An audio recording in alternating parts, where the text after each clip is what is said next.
Hello, I'm Paul Beckwith, and in this video I'm going to talk all about jet streams, how jet stream behavior has been examined in this new study that was just published on Europe. So the idea is that the jet stream shifts are linked to fires, failed harvests, and the plague in Europe. So this is a long-term study. It's a dendrochronology study, so it looks at tree rings. We've got very good records going back, I think, almost 13,000 years in Europe. But this particular study goes back, not 13,000 years. It goes back about 700 years. And it looks at the from the tree rings records over time, linking multiple records from, a tree lives and dies, its rings can then be matched to a tree that lived and died previously, and you can go all the way back and put together a picture of what happened. And we've got good records of like the amounts of crops grown in Europe over time. The grape harvest, for example, wheat harvest, maize, which is corn harvest, etc. And often because of the jet stream waviness, you get with the ridge of the jet stream, under the ridge you get very, very hot weather and dry. And over the trough you get unsettled weather and rain. So those two patterns, a bimodal sort of pattern sets up. And you can see I've got a guest here, Shackleton the Explorer. He's getting up there. We have some issues with, he does, with diarrhea, unfortunately, outside the box. We're working on that problem. He's 15. He's doing fairly well for his age. He seems quite happy and is purring. I was away on the weekend, and my youngest son thought that Shackleton was on his last legs. He was sort of lying there, flaked out, and it looked like maybe he was having a mini seizure or something. I don't know, but I've been watching him very closely, and he seems to be doing better this week. So anyway, he's appeared on lots of my videos, not so much recently. And Newton's sitting next to me, very, very jealous of the cat. So let me let him down. I think he's had enough of me. There you go. Okay, just a second, buddy. Yeah, he's hooked. You're gonna clip your claws. There you go. Okay, I'll be right back. Don't want Shackleton confined. Newton, they get along quite well, but it's still dog versus cat sort of thing sometimes. And there's a lot of jealousy from Newton, like I said. Okay, so I tweeted this out. Jet stream shifts are linked to fires, failed harvests, and the plague. It's a New Scientist article, but there happens to be a paywall there. So, even though that's the case, lots of people saw this. Anything on the jet streams does interest people. A lot of deniers, too. So, let's have a look at the jet stream. The best way is from Earth Null School. But before then, there's something going on here up in this region. Let's zero in just off the west coast of Florida. So, look at this guy here. This is I believe this is a Category 4 hurricane, which is coming ashore. And look at the way, the way it rotates here. So it brings water in. So guess what's going to happen with the water that's being forced up here? It piles up along the shoreline. They're going to have 15 to 20 feet of storm surge. Right now it's a Category 4 hurricane. So parts of Florida are going to be absolutely hammered. And we can go and look at we can go and see, the progression of this thing. So I'm going back days. Okay, so this is going back several days, and you can see where this guy has come from over time. So let's backtrack a little bit more. So it's kind of forming here, which was on September 23rd. I'll go a full day forward, the 24th, the 25th, the 26th. No, that's the 24th. I'm going forward 8 hours, not a day with this, right? 8 hours. Okay, so this is the 24th, the 25th, still on the 25th, going forward 8 hours, the 26th. And here's where we are. So it's about to come ashore. So this is the projected path. And it's, you can look at where the eye is going to come across the Florida coastline right here. And it's going to bring, like I said, the water just is forced up this way. And guess where it's going to go? It's going to pile up against this shore. So the geometry of the coastline combined with the way the storm is coming and the wind direction, the storm surge is going to be massive. This is going to be a big one. Florida is going to be, hammered. Okay, but we're looking at jet streams in this video. So let's go to winds at 250 millibar, and you can see the jet streams. Okay, very, very fractured and broken in the northern hemisphere, a little bit more coherent and together in the southern hemisphere. But you can see these high altitude bands, and of course, they're becoming slower and wavier. So as the jet streams slow down, and this is because the jet streams are driven by the temperature differential between the equatorial regions and the poles. So as the Arctic's been warming like crazy, it lowers the temperature difference to the equator, so the jet stream slows down and becomes wavier in the north-south or latitudinal direction, the meridional direction. And it gets stuck in place, and we're getting all of these extreme weather events, so increases in frequency, severity, and duration of extreme weather events. Also, if you think about, a band circumventing the Earth, if it speeds up, imagine you're on a motorcycle and you're zipping along, and then you speed up. Well, your tendency, if you speed up, is going to go to lower latitudes.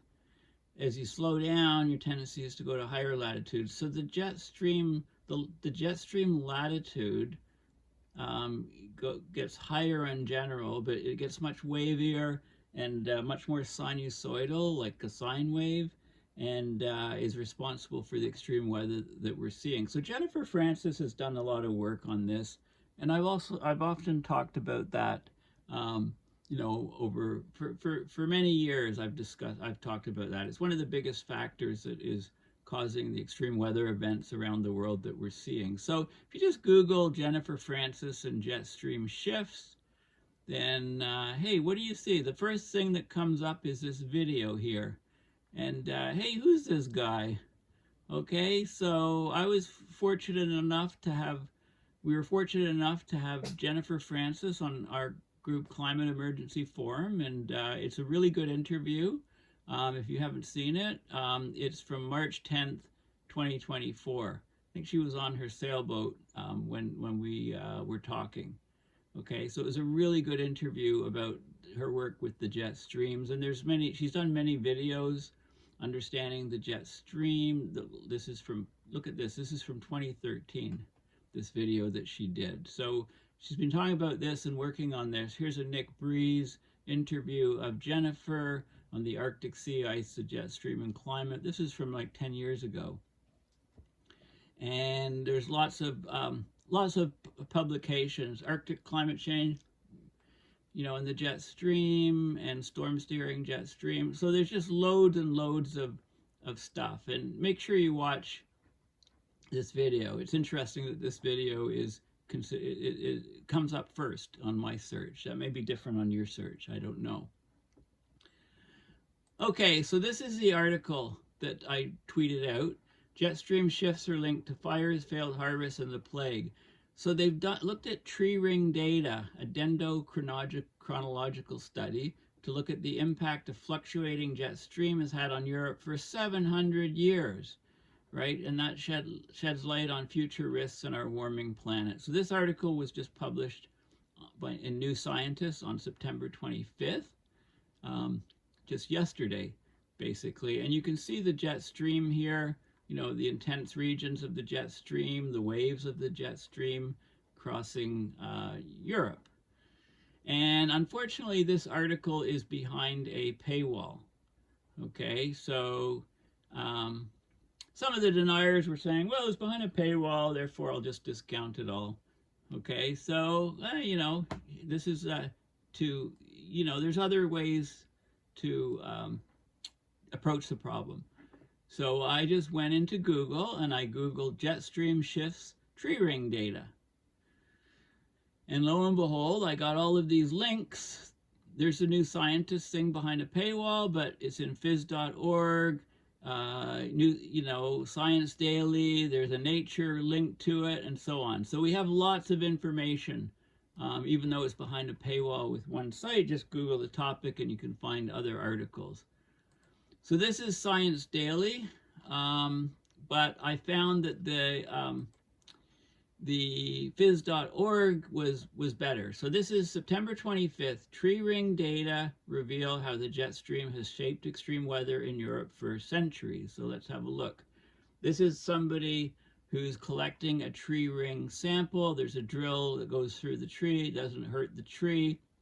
Very small bore drill, hollow in the center. So it drills through, and then you pull the drill bit out and extract the wood core from the center, and you can do your tree ring analysis on that. So it's a University of Arizona study. The professor, Valerie Truitt, she's a native of Belgium. She basically was in Europe, and when the sun hid behind an overcast sky, people around her put on sweaters instead of summer clothes. The weather trended to be warm and dry in Italy, Greece, and the Balkans, which are popular summer escapes for tourists from the cooler climates of Central and Northern Europe. Now, she studies tree rings to gather clues about what past climates were like. Reading the wavy wooden lines like a linguist might decipher an ancient text. What, if she mused, the key to understanding the capricious summers in Europe could be hidden in trees. Trees are silent witnesses to centuries of warm and cold, sunshine, rain, and snow. So she assembled an international collaboration to collect tree ring samples across Europe. And the team did that, and they published their results, and it gives you a reconstruction of what the jet stream did over the past 700 years, which is very important because we've only physically been studying the jet stream for maybe 60, 70 years, 10% of this time period. So jet streams are concentrated bands of wind in the upper atmosphere that travel around the globe in the northern and southern hemispheres. Their exact locations are not fixed. In response to changes in the position and intensity of high and low pressure weather systems, they can shift north or south or change their course, resembling a swiftly running stream at some times and a slow meandering river at other times. So this is a chicken and an egg problem because this is arguing that the high and low pressure weather systems depict where the jet stream is. The other argument could be made that depending on where the jet stream is, that sets up high and low pressure systems. You can look at it both ways. But the jet stream largely determines the summer climate in Europe, and it does so in a seesaw type pattern that climate researchers call a dipole, so two states basically. When the jet stream is in an extreme northern position in Europe, you get colder and wetter conditions over the British Isles, and you get warmer and drier conditions over the Mediterranean and the Balkans.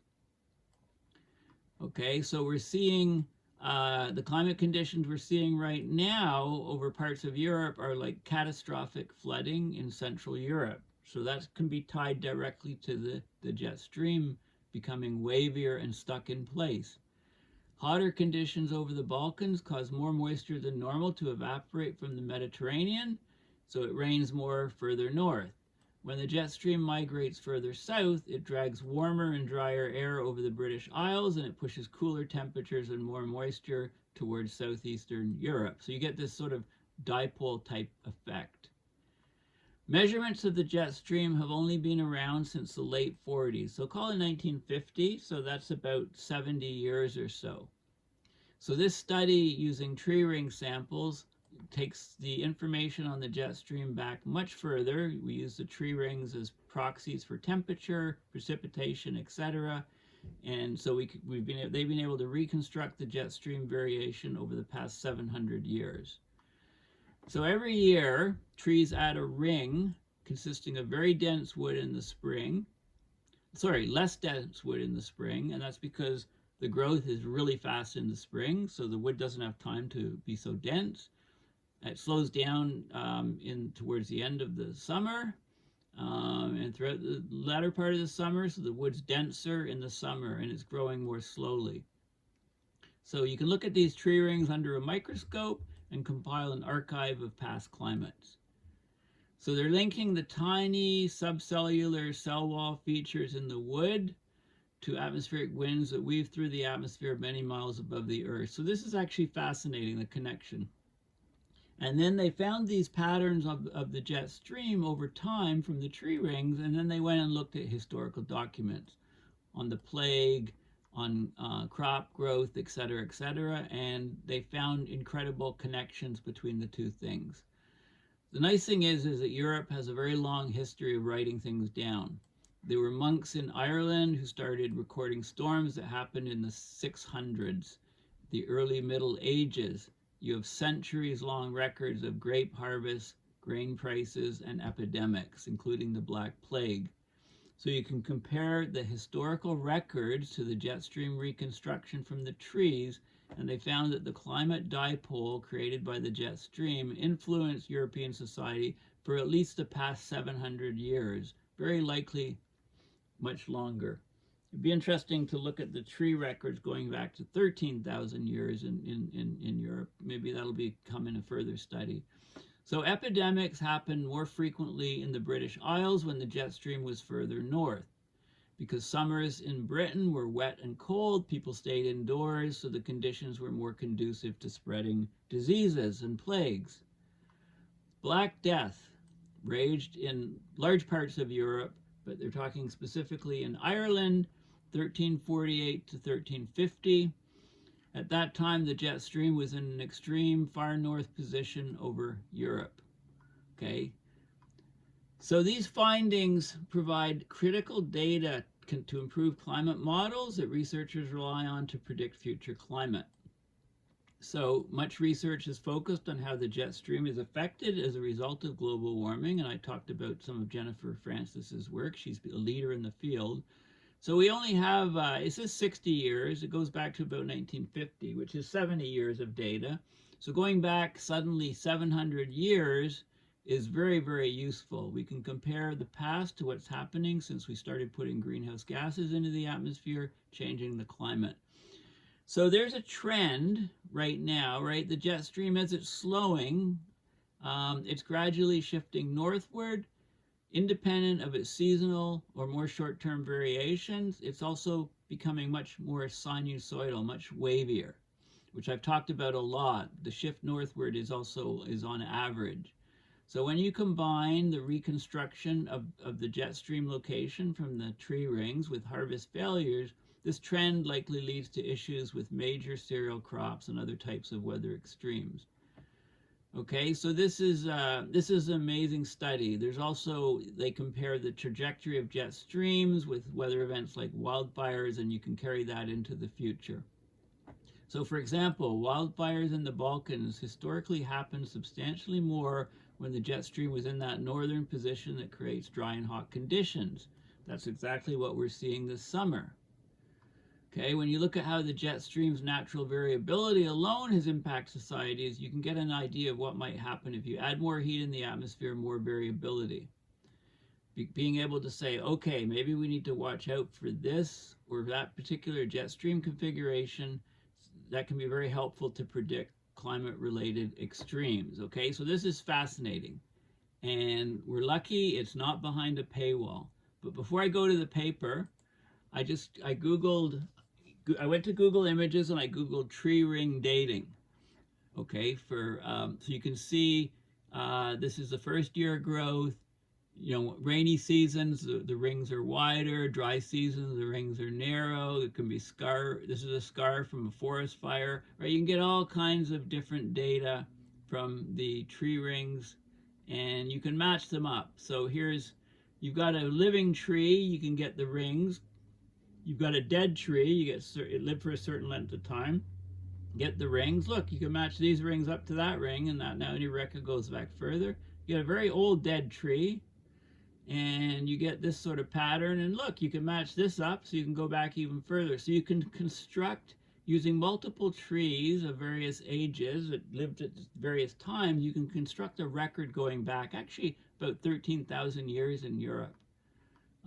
There's a fascinating, the study of this is called Dendrochronology, and right, it goes back really, really far. So it's actually quite fascinating to date back trees. Now, I picked one of these images up.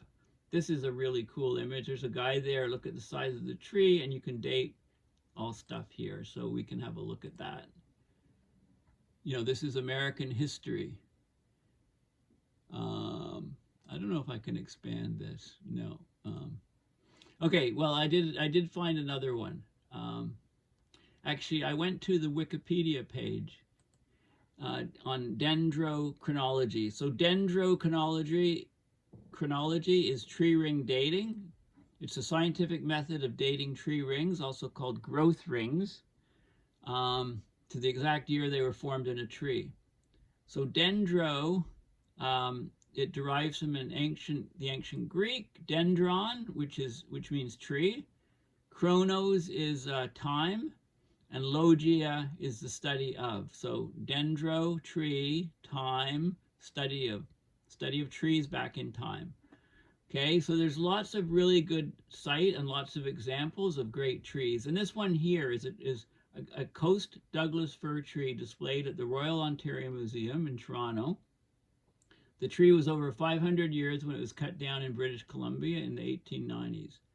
So let's have a look. So I clicked on that image. You can do the same, and it brings you to this, and I expanded it here. Okay, so what I'm doing is I'm first focusing on the center part. Okay, and then let's move up. So this was in 1450, the Gutenberg invented the printing press.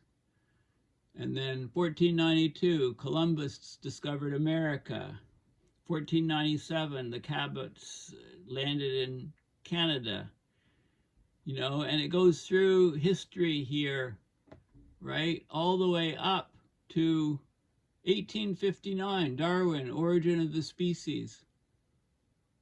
Right, there's significant dates tacked on to the tree here just by counting the rings. So this is like a time capsule. It's really a fascinating region of work, and there's lots of data that we can get from dendrochronology. So let's go back to the wiki page. They talk about the history of, like a Greek botanist first mentioned that the wood of trees has rings, 371 to 287 BC. Leonardo da Vinci, who was the first person to mention that trees form rings annually and that their thickness is determined by the conditions under which they grow, and it just carried from there. So we get these growth rings. This is showing a drill. So it's like a hollow drill. You drill into the tree and you pull out the drill. It cuts the wood away, leaves a very small hole, and you extract this plug of wood from the drill after the drill bit comes out, and then this is what you use to count the rings and to date. And the rings are more visible in trees that are grown in temperate zones. You get like spring wood, early wood, summer wood, different densities. You can measure the densities, you can go back in time, and then you do the cross dating, right? You get wood from ancient structures. You can do the cross rating, and you build up a chronology of history based on all of the trees. A fully anchored and cross-matched chronology for oak and pine in Central Europe extends back 12,460 years, back to when we were coming out of the last ice age.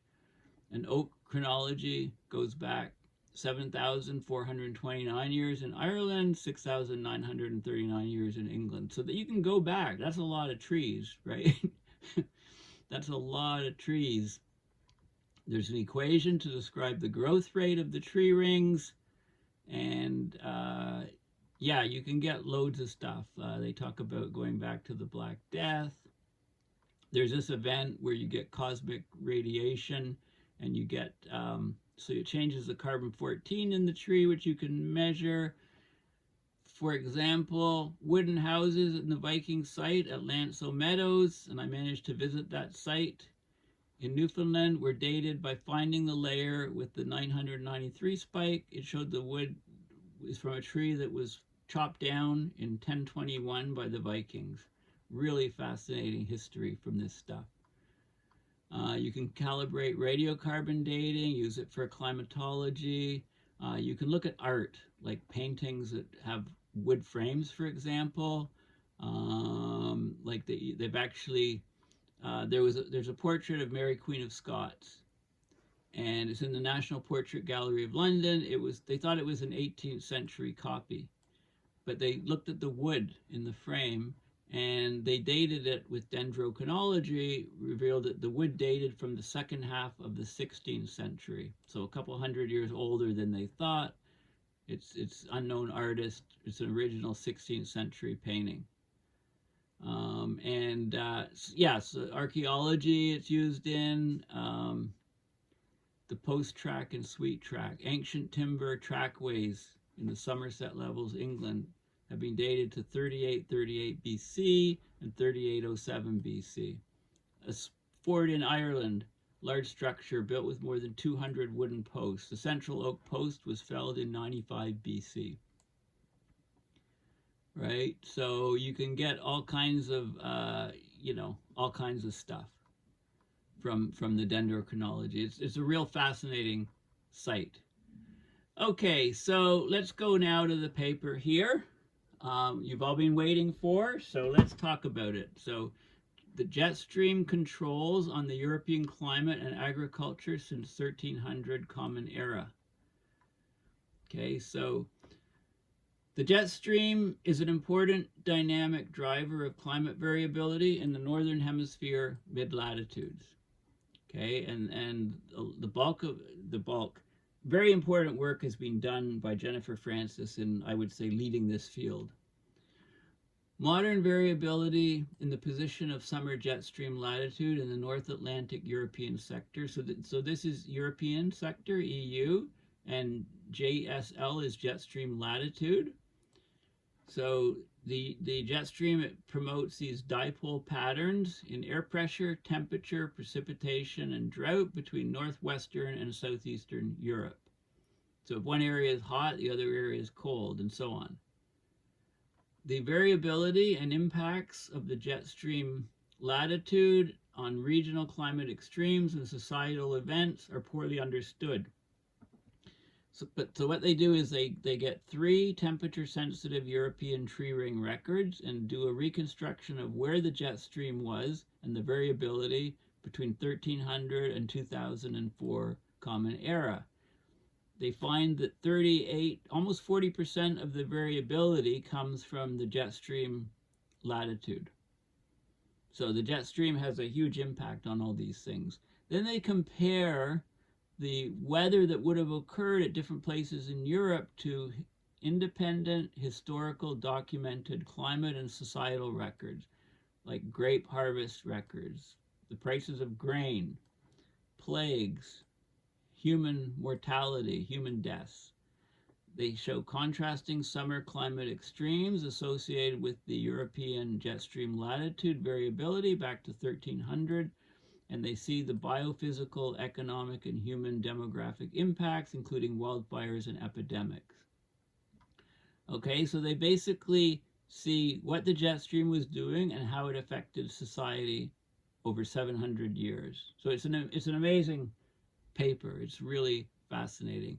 I'm just going to read the very start here, and then we'll look at the figures. So under human-caused climate change, the northern hemisphere subpolar jet stream is projected by most models to It weakly shifts poleward, and it shows enhanced sinuosity. So it's more wavy, right? A wavier jet stream results in more persistent and extreme jet stream anomalies. It strongly affects the weather patterns in the mid-latitudes. An amplified meridional, that's in the north-south configuration, that's wavier jet stream, and the jet stream latitudinal, right, higher latitudes, it causes more intense, more frequent, and more extreme weather events, like summer heat, increased persistence or duration of summer heat waves, droughts, floods, wildfires, and it exacerbates and compounds anthropogenically driven climate extremes.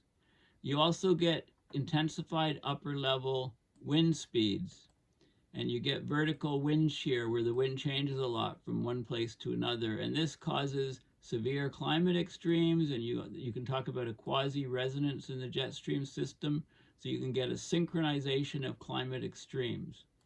Right, I've often talked about this. If there's a synchronization such that all the growing regions of the northern hemisphere are under ridges of the jet stream, you can get heat waves and droughts in those regions simultaneously, and that's a huge risk to global food supply. Right, many types of climate extremes are projected to increase in frequency, duration, and intensity under anthropogenic warming, and the interactions are projected to lead to compounding hazards and risks. So multiple hazards and risks building up on each other. So for example, crop production can be disrupted by extreme weather like droughts, floods, and extreme heat. The growth and yield of maize, which is corn, is affected, wheat. So year-to-year variability yield variability in crops can destabilize crop production, pose a serious challenge to food security. Okay, so all of those things are happening. So let's have a look at some of the results here. Okay, so we get two basic patterns of the jet stream over Europe. And this is one of the patterns. We're looking at the Z500, which is the Z500 is the geopotential height. So the pressure, air pressure at 500 millibar, which is halfway up in the atmosphere, and the height. So higher than normal means that the air is very hot under this region, and hot air rises, so this height is higher. So this is basically heat area, hotter than normal. This is colder than normal here. So this is one mode where Britain's cold and Southeast Europe is warm. So people in Britain go into vacation over here to get away from the cold, miserable weather, if this mode is set up. If this is the opposite mode, where so the jet stream would be low here under a trough and under a ridge over here. Here there's a ridge here and a trough over here. Okay, so the mode, the polar opposite, very hot in Britain and colder here. Okay, this is temperatures in these regions. So in this mode, yeah, a bit cooler here, much hotter down here. This is temperature anomalies, degrees Celsius. And when this mode's set up, it's actually warmer here. It doesn't show it here, so it's about neutral, but it's a lot colder here. It rains more where it's colder. Where it's hotter and drier, it rains less. So precipitation anomaly. And of course it's hot here, so it's drought. Cooler here, so it's wetter. And this is the this is growth of plants and so on, the PDSI index. So where it's rainy and cooler, you get a lot of growth, and you get much less growth, much less than normal where it's hot and drier, and vice versa in this other mode. Okay, so they picked this out. This is data. This is the influence on summer, July, August, European jet stream latitude on European climate. This is from 1948 to 2018 based on the tree ring data. This is some more data showing the extremes of the European Union jet stream latitude extremes on crop yields. So now we're looking at crop yields. Crop yields, this is for maize or corns. Crop yields way down where it's hotter and drier. When it's cooler and wetter, crop yields are higher for maize. This is for wheat, where it's hotter and drier, right? These are correspond to these patterns up here. So where it's hotter and drier, right? And you get the yields from the records, from the historical records that are written down in Europe. Everything was written down, remember. So this is wheat yields lower here, higher here. Okay, and we can look at we can reconstruct from 1950 to now. The data, we've got instrumental data, right? We've been measuring the jet streams with instruments since 1950s, basically, and we can get the data for this is the European jet stream latitude, the norm, and this is degrees latitude higher and lower.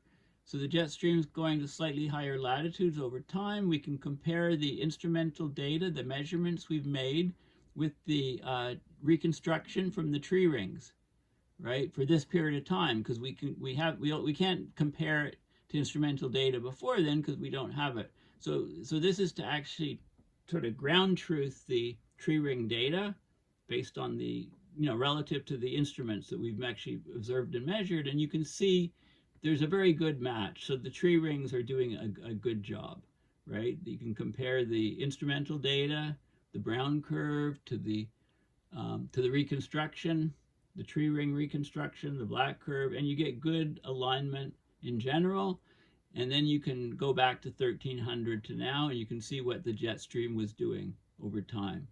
Okay, when it was above normal, when it was below normal, depending on temperatures and what was going on. So we got this great record going back 700 years. And you can again look at the Z500, so warmer, colder, colder, warmer, the two different modes, and you can look at the precipitation, temperature, and growth, and you can see these big impacts here. And this is going all the way back to 1300 to 2004. Okay, so this is a very important study because it allows us to get information on the jet stream from data proxies going back much, much longer than any instrumentation. We're going back in time more than a factor of 10 times further than we have from direct observational data from instruments, which we only have a 60, 70-year record of that. So we're looking at, so this is now looking at, this is the European jet stream latitude deviation from the norm. So we have the two different modes. We have the warmer mode and we have the colder mode. And we can look at the, we can compare it to, okay, this is looking at the statistics of the different modes. And we can look at, we can look at grain prices. Okay, so when in regions where the mode is colder, we can grow a lot more wheat, so the price of grain is lower. And the region, when it's much, much hotter in that region, right, that affects the grain crops. Supply is reduced, so the price goes higher. So you can compare the historical data to the actual jet stream data derived from the tree rings. Same thing with grapes. So hotter than, so this is the normal, is the black. When you have, here you have a good grape harvest, and here you have a bad grape harvest, and wine quality suffers, and the taxes are different, the vine dates are different, grape ripening date, right? Everything changes depending on the jet stream location. And we've got good records of all of these things, and now we have a good record of what the jet stream was doing from the proxy of the tree rings. Epidemics and mortality. Okay, so here we go. So the plague, for example, when the jet stream is at lower latitudes, it's shifted, then the plague occurred because, especially over Britain, it was cold and miserable and wet, and people stayed inside, and viruses and bacterial infections could transmit more quickly from one person to another.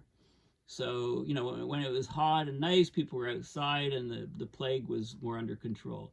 So we've got the plague, epidemics, human mortality, all of these things increase when the jet stream latitude is such that it's colder in your region. And wildfires, if it's hotter and warmer, you get more wildfires. So all of these different things affecting society can be, we know the cause of some of them, and they're all weather related. So that makes this study so fascinating, right? There's a lot of really interesting and new science here. Okay, so just in summary, the key things are that we can actually figure out what the jet stream was doing going back 700 years from tree ring data.